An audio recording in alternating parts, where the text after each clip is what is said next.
जय माता दी। आप सभी का दिन शुभ हो। आज आषाढ़ गुप्त नवरात्रि का 9वां दिन है और आज मां सिद्धिदात्री और महाविद्या मां मातंगी की पूजा की जाती है। आज की कथाएं सुनने से पहले जानते हैं आज के पंचांग के बारे में।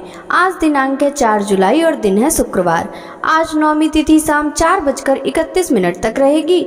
बाद में 10वीं तिथि प्रारंभ हो जाएगी और आज ब्रह्म मुहूर्त सुबह 4:14 से सुबह 5:02 तक रहेगा।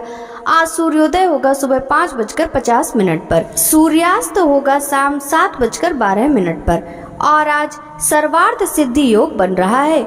बहुत ही शुभ योग आज के दिन बन रहे हैं और आज शिव योग शाम 7:36 तक रहेगा।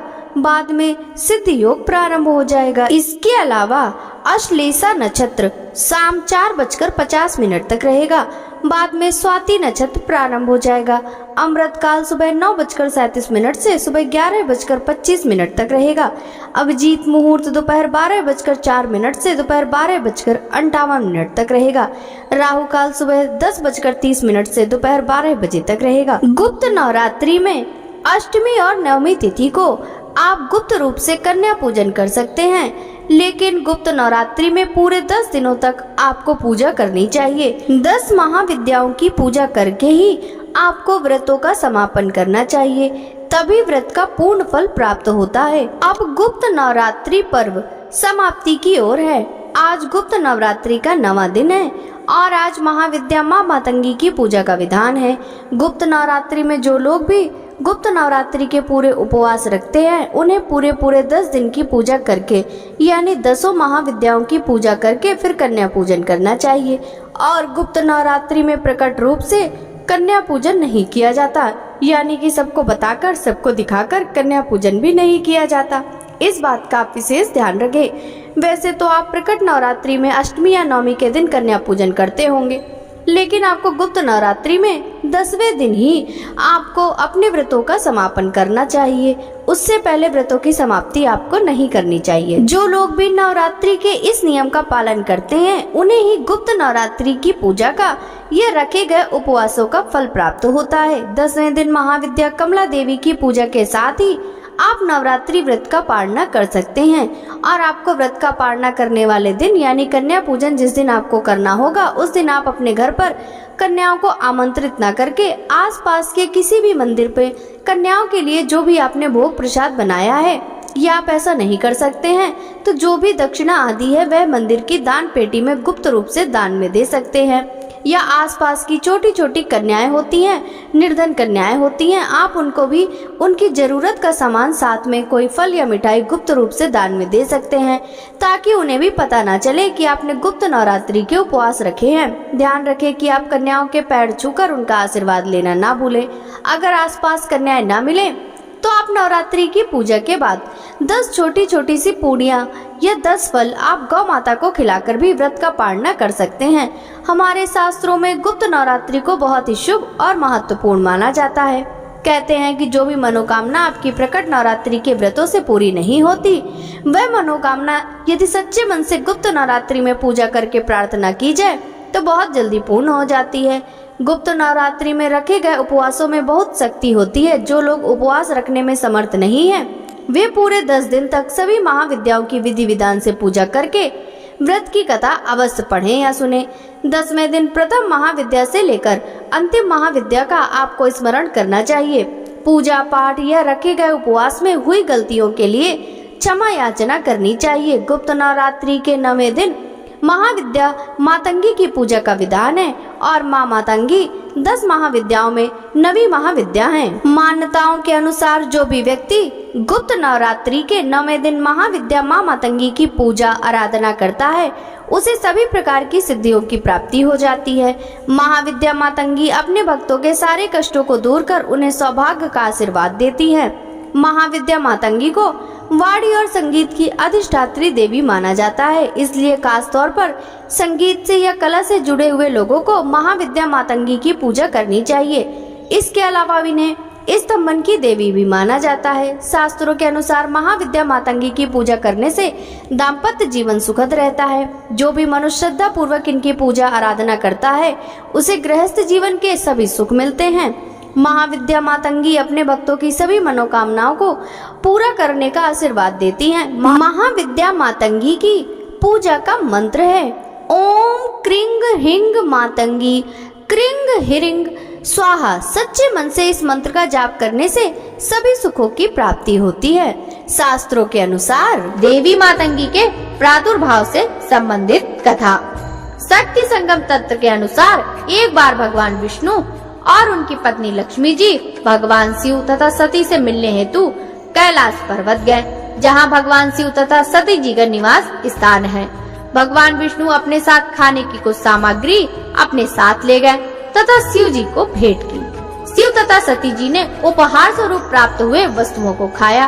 भोजन करते हुए खाने का कुछ भाग नीचे धरती पर गिरा।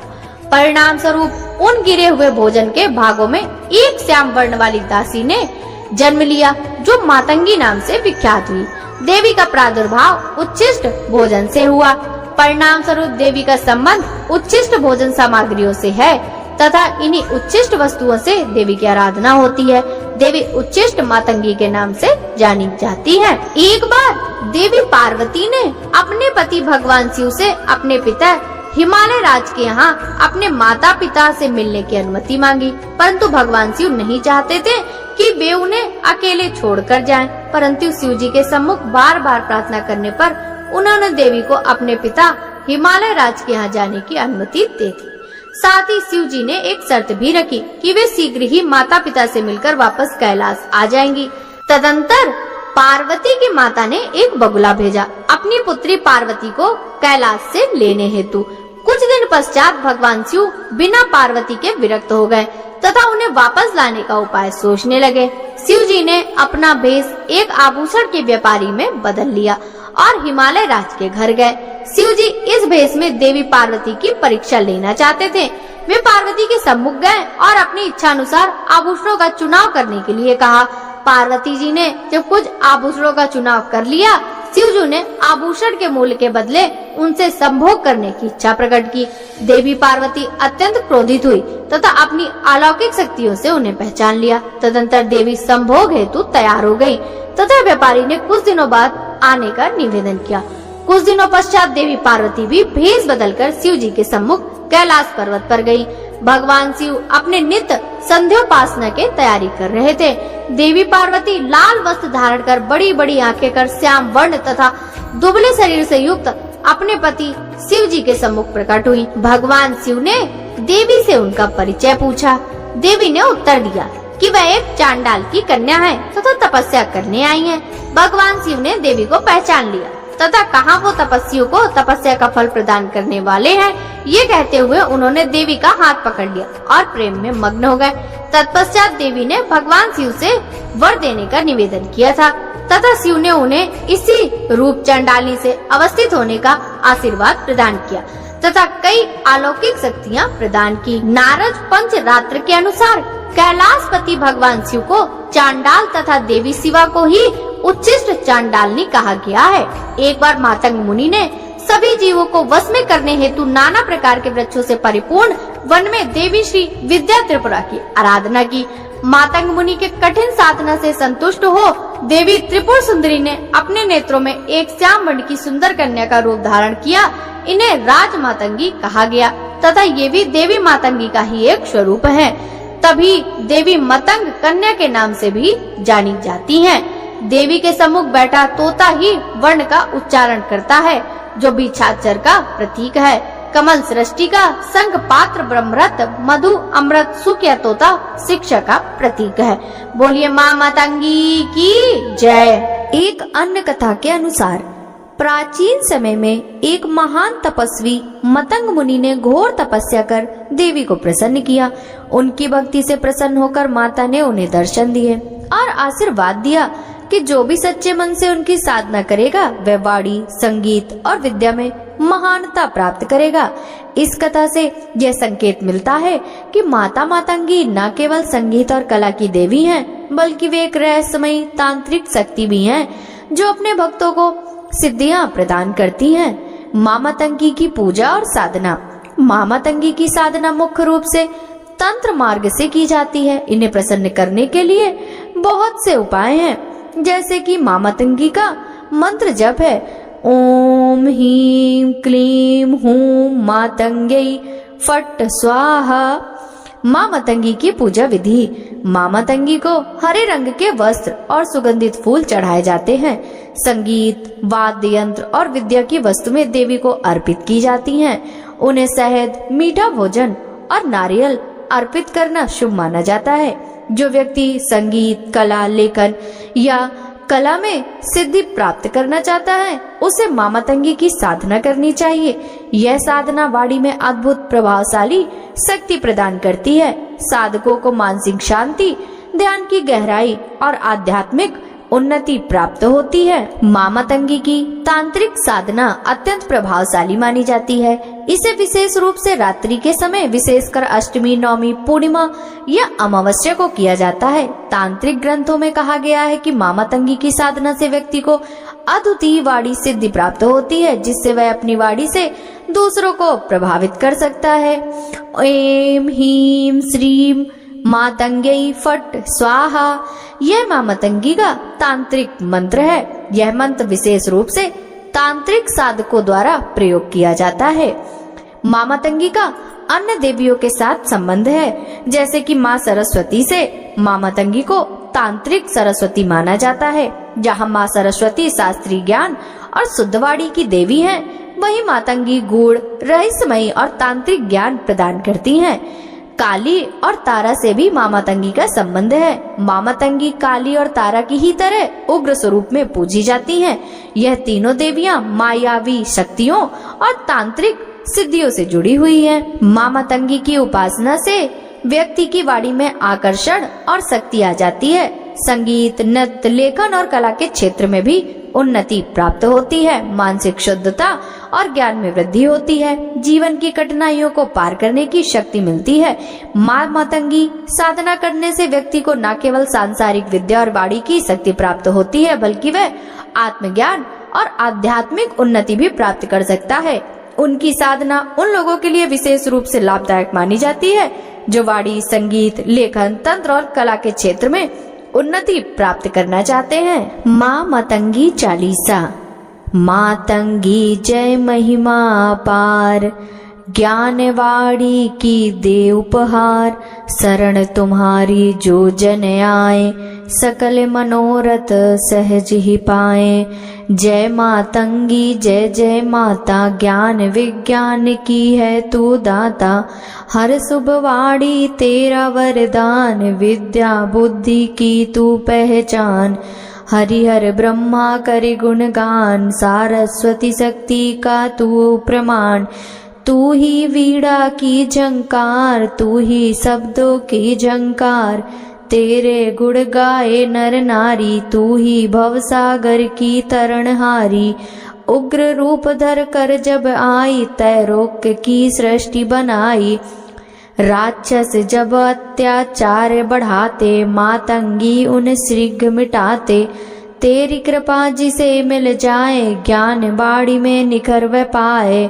जो तेरा ध्यान सदा ही धरते, संगीत कला में पारंगत करते। कवि, वक्ता और ज्ञानी सब तेरी भक्ति से पाते पद। तेरा नाम जपे जो कोई, अज्ञान दूर करे तू सोई। अष्टमी नवमी तेरा दिन, जो उपवास करे मिले सुख धन। शक्ति अपार तू है जग की माता, हर संकट से रक्षा दाता। विद्या बुद्धि की ज्योत जलाओ, मातंगी माँ ज्ञान बढ़ाओ। जो भी तेरा चालीसा गावे, मन वांछित फल शीघ्र ही पावे। मातंगी जय वाणी दाता, तू ही है हर ज्ञान विधाता। तेरी कृपा से मिल जाए सुख समृद्धि सदा वह पाए। प्रेम से बोलिए माँ मातंगी की जय। ओम जय मातंगी माता, मैया जय मातंगी माता। विद्या बुद्धि की दाता, ज्ञान वाणी की देवी। संकट हरने है वाली, ओम जय मातंगी माता, वीणा ताने सुनाती, सारस्वत ज्योत जलाती, शब्दों में मधुरता भरती, मन को शुद्ध है बनाती। ओम जय मातंगी माता, हरिहर ब्रह्मा पूजे, ऋषि मुनि वंदन करें, संगीत कला की देवी, तेरा यश गान करे। ओम जय मातंगी माता, शत्रुनाशिनी माता, संकट हरने वाली, जो भी तुझको ध्यावे, सुख समृद्धि पावे। ओम जय मातंगी माता, मधुर वाणी का आशीष, जो तेरा ध्यान लगावे, अविचल ज्ञान मिले, हर दुख दूर हो जाए। ओम जय मातंगी माता, जो भी आरती गाए, मन वांछित फल पावे, संगीत कला में निपुण, तेरी कृपा से हो जाए। ओम जय मातंगी माता, मैया जय मातंगी माता। प्रेम से बोलिए माँ मातंगी की जय। यह तो थी महाविद्या मातंगी देवी की कथा और पूजा विधि की जानकारी। अब सुनिए माँ सिद्धिदात्री की कथा। माँ दुर्गा जी की नवी शक्ति का नाम सिद्धिदात्री है। ये सभी प्रकार की सिद्धियों को देने वाली। मार्कंडेय पुराण के अनुसार अरिमा, महिमा, गरिमा, लगिमा, प्राप्ति, पराक्रम, ईश्वरत्व और वश्यत्व ये 8 सिद्धियां हैं। ब्रह्म वैवर्त पुराण के श्री कृष्ण जन्म खंड में यह संख्या 18 बताई गई है। माँ सिद्धिदात्री भक्तों और साधकों के सभी सिद्धियां प्रदान करने में समर्थ हैं। देवी पुराण के अनुसार भगवान शिव ने इनकी कृपा से ही इन सिद्धियों को प्राप्त किया था। इनकी अनुकंपा से ही भगवान शिव का आधा शरीर देवी का हुआ था। इसी कारण वह लोक में अर्धनारीश्वर नाम से प्रसिद्ध हुए। माँ सिद्धिदात्री 4 भुजाओं वाली हैं। इनका वाहन सिंह है।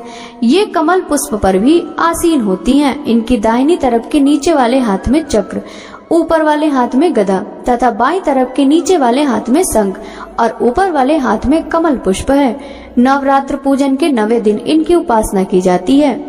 इस दिन शास्त्रीय विधि विधान और पूर्ण निष्ठा के साथ साधना करने वाले साधक को सभी सिद्धियों की प्राप्ति होती है। सृष्टि में कुछ भी उसके लिए अगम्य नहीं रह जाता।